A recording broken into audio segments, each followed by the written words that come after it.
We praise Allah subhanahu wa ta'ala and bear witness that none has the right to be worshipped or unconditionally obeyed except for Him. And we bear witness that Muhammad sallallahu alayhi wa sallam is His final messenger. We ask Allah to send His peace and blessings upon Him, the prophets and messengers that came before Him, His family and companions that served alongside Him, and those that follow in His blessed path until the Day of Judgment. And we ask Allah to make us amongst them. Allahumma Ameen. Dear brothers and sisters, there's a hadith that so many people have heard. And in fact, two hadiths that I want us to try to connect to each other into a much broader subject. And so the hadiths that I'll narrate to you, most of you have heard these hadiths, but see if you can pay attention to a connection between them. The first hadith is the hadith of Abu Darda radiallahu ta'ala anhu, that he said that he heard the Prophet sallallahu alayhi wa sallam say, دعوة المسلم لأخيه بظهر الغيب مستجابة. The dua of a Muslim for his brother in the unseen, when no one sees him, is an answered dua. عند رأسه ملك موكل. At his head is an angel that's been assigned. كلما دعا لأخيه بخير قال الملك الموكل به آمين ولك بمثل. Every time he makes dua for his brother in good, the appointed angel that is at his head says, Ameen, and for you as well. Ameen, and for you as well. Ameen, and for you as well. It's one hadith that many people have heard. Another hadith is a hadith specifically about our Messenger sallallahu alayhi wa sallam. It's the hadith of Abdullah ibn Amr ibn As radiyallahu ta'ala anhuma, that he said, قرأ رسول الله صلى الله عليه وسلم قول الله عز وجل ربي إنهن أضللن كثيرا من الناس فمن تبعني فإنه مني ومن عصاني فإنك غفور رحيم. That the Prophet sallallahu alaihi wasallam read the ayah that, oh Allah, Rabbi innahunna adlalna kathiran min an-nas, verily they have led many people astray, so whoever follows me, then verily he is of me, and whoever disobeys me, then you are the most forgiving and the most merciful. The dua of Ibrahim alayhi salam. وقول عيسى عليه السلام إن تعذبهم فإنهم عبادك وإن تغفر لهم فإنك أنت العزيز الحكيم. If you punish them, then they are your slaves. And if you forgive them, then you are the Almighty, the All-Wise. ثم بكى صلى الله عليه وسلم ورفع يديه وقال اللهم أمتي أمتي. He raised his hands to the sky sallallahu alayhi wasallam after reading those two ayat. And he said, Oh Allah, my ummah, oh Allah, my ummah, oh Allah, my ummah. And he continued to repeat this sallallahu alayhi wasallam. فقال الله عز وجل يا جبريل اذهب إلى محمد صلى الله عليه وسلم وربك أعلم فسله ما يبكيك. Jibreel, go to Muhammad sallallahu alayhi wasallam and ask him what is causing you to cry. And so Jibreel alayhi salam comes to him. فأخبره رسول الله صلى الله عليه وسلم بما قال وهو أعلم. And he told Jibreel what he said, and Jibreel already knew what he said. فقال الله يا جبريل اذهب إلى محمد وقل إنا سنرضيك في أمتك ولا نسوءك. Oh Jibreel, go back to Muhammad sallallahu alayhi wasallam and tell him, don't worry, we will please you with your ummah. We will not let you down. We will not disappoint you in regards to your ummah. One of the small subtleties to pay attention to here is that when a person makes dua for their brother, or when a person makes dua for their sister, that Allah subhanahu wa ta'ala involves the unseen angels as you make dua for your brother or sister who is unseen, to then say Ameen and for you. And it is the complete opposite of how we usually mention people when they're not in our presence. How do we usually mention people when they're not in our presence? Bil-ghiba wan-namima. We backbite and we gossip. أَيُحِبُّ أَحَدُكُمْ أَن يَأْكُلَ لَحْمَ أَخِيهِ مَيْتًا. Would one of you like to eat his brother's dead flesh? And the word mayta in particular, dead flesh, the ulama said it has two meanings. That you are killing him when you speak of his reputation, and he's dead because he's not present in the gathering that you're speaking about him. Most of us, when we bring up other people, we eat their flesh, we kill them, and we speak ill of them. And that is where the shayateen, you can imagine, if you could see the unseen around you, laugh and snicker, right? Look at him speaking about his brother. Keep going. Throw this too. Say this now too. But the other side of that is when you make dua for other than you, Allah Azza wa Jal involves the malaika. وَهُوَ أَعْلَمُ, and Allah knows best. And Allah doesn't need you to make the dua or the malaika to make the dua for you, because Allah subhanahu wa ta'ala knows best. But Allah Azza wa Jal has an ecosystem that He has created of khayr, of good, versus an ecosystem of evil. For us, the malak that is muwakkal is one of the ordinary angels, and how extraordinary is every ordinary angel. For the Prophet sallallahu alaihi wasallam, it is Shadidul Quwa, Ruh al-Ameen, Jibreel alayhi salam, that is assigned to him. For us, maybe you can make dua for one person. The Prophet sallallahu alaihi wasallam is making dua for an ummah and weeping. And here's what I want you to pay attention to. Our Messenger sallallahu alaihi wasallam always uses his dua to pray for other than himself. It's actually remarkably consistent in all of the ahadith. If I started to just cite the ahadith instead of summarize them, it would take me an entire half an hour just to read the hadiths of the Prophet ﷺ making dua for the ummah, making dua for a group of people. But whether it was when the Prophet ﷺ said, Da'awtullah bi thalatha, I made dua for three things. And he made dua that the ummah would not be destroyed by anything external, by an army on the outside, wiped out by an army or wiped out by a plague. But أَلَّا يَجْعَلَ بَأْسَهُمْ بَيْنَهُمْ, that their misfortune is not found amongst each other. That's the one dua that Allah did not answer. And then on the Day of Judgment, the Prophet ﷺ says that he has that one answered dua and he has spared it. A Nabi of Allah has that one answered dua. He waits for the Day of Judgment and he will enter upon Allah subhanahu wa ta'ala jalla jalaluh, and he will fall in sujood. And he said that he would be inspired by Muhammad. He would praise Allah in a way that he can't tell you right now. And he would make a dua that he doesn't know right now. Because Allah subhanahu wa ta'ala, who you call upon, is the one who inspires you on how to call upon him. When Adam alayhi salam said, رَبَّنَا ظَلَمْنَا أَنفُسَنَا وَإِن لَمْ تَغْفِرْ لَنَا وَتَرْحَمْنَا لَنَكُونَنَّ مِنَ الْخَاسِرِينَ فَتَلَقَّى آدَمُ مِنْ رَبِّهِ كَلِمَاتٍ. Allah gave him the words to make tawbah. So Allah will give the Prophet ﷺ the words to make dua on that day. And what's he going to make dua for? He'll make dua for his ummah. His shafa'ah is for Ahl al-Kaba'ir min ummati. And then he'll intercede on behalf of the ummah, including the person who has the major sin. And this is what distinguishes him. You see, on the Day of Judgment, even a mother would forget her child. Even a mother would forget her child. The Anbiya of Allah, when they were here, they made dua for other than themselves. رَبِّ اغْفِرْ لِي وَلِوَالِدَيَّ وَلِمَنْ دَخَلَ بَيْتِي وَلِمَنْ دَخَلَ بَيْتِيَ مُؤْمِنًا وَلِلْمُؤْمِنِينَ وَالْمُؤْمِنَاتِ. Right? Nuh alayhi salam made dua for the believing men and the believing women, whoever enters in to the house of Iman. Nuh alayhi salam made dua for them. Ibrahim alayhi salam made dua لِوَالِدَيَّ وَلِلْمُؤْمِنِينَ يَوْمَ يَقُومُ الْحِسَابِ. And he made dua for the believers on the Day of Judgment as well, when it actually happens. But when the earth shatters and it's rolled up and everything is in its scrolls, the heavens and the earth, and Allah Azza wa Jal unfolds that scene of the Day of Judgment, every Nabi, when they go to them to start the Day of Judgment, will say, I can't.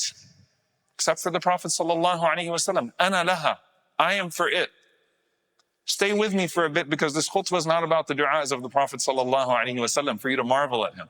It's about the spirit of what the Prophet sallallahu alaihi wasallam is teaching us.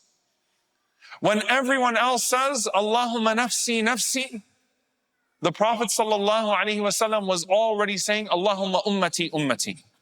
Do you see the difference in the terminology? Me, my ummah, my ummah. In this dunya, it's understandable on the Day of Judgment that everyone is saying nafsi, nafsi. Everyone is saying that. The mother would drop her child and say nafsi, nafsi. Me. That capacity only belongs to the Prophet sallallahu alaihi wasallam on that day.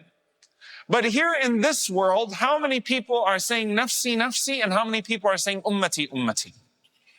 How many people truly, sincerely make dua for other than themselves? And is it that you just have to see the person and then suddenly you'll make dua for them? Suddenly something will spark your interest. I want you to ask yourself and be very honest with yourself. Now that Gaza has calmed down, whatever calm down means, it just means that the Zionists kill at a slower pace. And the images maybe are not as gruesome as they used to be. You don't see as much blood. Maybe it's not on your social media feed the way that it used to be. Have your du'as calmed down as well? Did you already forget them? Did you really need for your brothers and sisters in Sudan, for those horrific videos out of Al-Fashir to come out over the last few weeks, for you to remember that they've been going through this for years? Did it now just start? Because I have to see something so gruesome that it pulls me away. And maybe I'll just throw at my screen, Ya Latif, ubas. One small dua. How many of us did the Prophet ﷺ see? How many of us did the Prophet ﷺ know individually? But he cried for you. And that's why, وَلَسَوْفَ يُعْطِيكَ رَبُّكَ فَتَرْضَى. Allah will give you until you're pleased.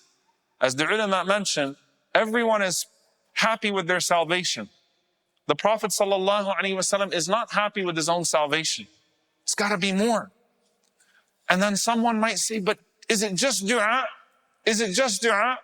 Dua calibrates the rest of your life. Dua tells you about your priorities. Dua allows you to lean into your empathy, because if in your most intimate moments with your Rabb, you're remembering other than yourself, then that tells you you're a person who's more calibrated to ummati, ummati, and less towards nafsi, nafsi. Ud'u li anfusikum. You should make dua for yourself. Ask Allah for al-afwa wal-afiyah, fi dunya wal-akhirah, to be spared and to have well-being in this life and the next. But how much of your dua expands? And Allah subhanahu wa ta'ala gives you in return for that expansion by the angels making dua for you. Now I come back to Abu Darda radiallahu ta'ala anhu. Abu Darda is a beautiful human being, and it shows you the way that the Sahaba, they internalized what they heard from the Prophet sallallahu alaihi wasallam. Abu Darda radiallahu ta'ala anhu is the one who actually narrated that hadith from the Prophet sallallahu alaihi wasallam. And he says, "Inni la ad'u li sab'ina min ikhwani fi sajdati usammihim bi asma'ihim." I make dua for 70 of my brothers every night in my sujood, and I say their names. What a beautiful personality. 70 of my brothers every night when I go to sleep, when I wake up to pray qiyam, I make dua for my brothers by name. I expand that dua because of what he heard from the Prophet sallallahu alaihi wasallam. But you know, when the Sahaba would give you a number, they gave you the minimum. It's like Imam an-Nawawi rahimahullah says, when the Prophet sallallahu alaihi wasallam mentions that he makes istighfar in a day 70 marra, 70 times. Abdullah ibn Umar radiallahu anhuma said in a single gathering, the Prophet sallallahu alaihi wasallam would say it over 100 times. They take the minimum. So either 70 as in kathra, as in multiple, more than that, or this is the bare minimum. Darda radiallahu ta'ala anha, the wife. How many of us have bad secrets in the house? The wife. She says that Abu Darda had 360 people that he would make dua for every single night by name. 360 people. Min ikhwanihi fillah. From his brothers for the sake of Allah, that he would make dua for. Bidahr al-ghayb. He wouldn't call them the next day, say, hey, I made dua for you last night. Yamunnuna alayka, right? to say that, you know, I did this for you and I did that for you and I did that for you. He would privately make dua for 360 people every single night. So she said that one day I asked him, why is it that you make dua for all of these people? And he cited the hadith of the Prophet sallallahu alaihi wasallam. And he said, أَفَلَا أَرْغَبُ أَن تَدْعُ لِيَ الْمَلَائِكَةِ. Shouldn't I want that the angels will make dua for me? And there was a man who narrated the hadith of Abu Darda radiallahu ta'ala anhu. And he said, when I heard Abu Darda share the hadith and then share his own private practice, there was a man who broke my tooth that I hadn't forgiven. But I forgave him because of Abu Darda radiallahu ta'ala anhu. He clearly internalized this hadith. And Darda says, and I would hear him all night long. And the one dua he made for himself, the one dua that he made for himself. You know what it was? Allahumma kama ahsanta khalqi, fahassin khuluqi. Oh Allah, as you have beautified my outside, beautify my inside. Beautify your character. So she said, I said to him, Ya Abu Darda, nothing but that? You couldn't find another dua except for just the dua for your character? What did he mention? If your character is good and you treat people right, then you provoke their du'as for you. Du'a al-walid li waladihi, aw al-walida, right? The du'a of a mother or a father, or the du'a of a stranger, or the du'a of a poor person. You don't have to tell them to make du'a for you. If you show good character to people, Allah yarda alayk. Make du'a for you quickly. You're provoking people to make du'a for you. And you know what he said? He said that the believer goes to sleep at night, maghfurun lahu, forgiven while he's sleeping. Yughfar lahu wa huwa na'im. He's being forgiven while he's sleeping. Why? Because while he's sleeping, someone else is remembering him and making dua for him because of his good character. Imam Ahmad rahimahullah ta'ala, he used to make dua for people every night. And Al-Jawzi rahimahullah narrates he had a list of people he made dua for. Every night he made dua for Imam al-Shafi'i rahimahullah. Every single night. Expanding his dua, expanding that circle, because that calibrates a person who is not about themselves always, nafsi, nafsi. Ummati, ummati. My ummah. Al-mustad'afin, the weak and the oppressed. And the people of khayr who do good. Expand your dua for people. And Allah Azza wa Jal will expand the dua, not just of people for you, but even of the malaika as well. May Allah subhanahu wa ta'ala make us a people whose hearts are expanded for others so that Allah Azza wa Jal can expand the acceptance for us. May Allah make us people of ummati, ummati, and not people of nafsi, nafsi. And may Allah subhanahu wa ta'ala give victory to every single oppressed person in this ummah. And may Allah subhanahu wa ta'ala forgive all of our brothers and sisters all over the world. Allahumma ameen. أقول قولي هذا واستغفر الله لي ولكم ولسائر المسلمين فاستغفروا إنه الغفور الرحيم.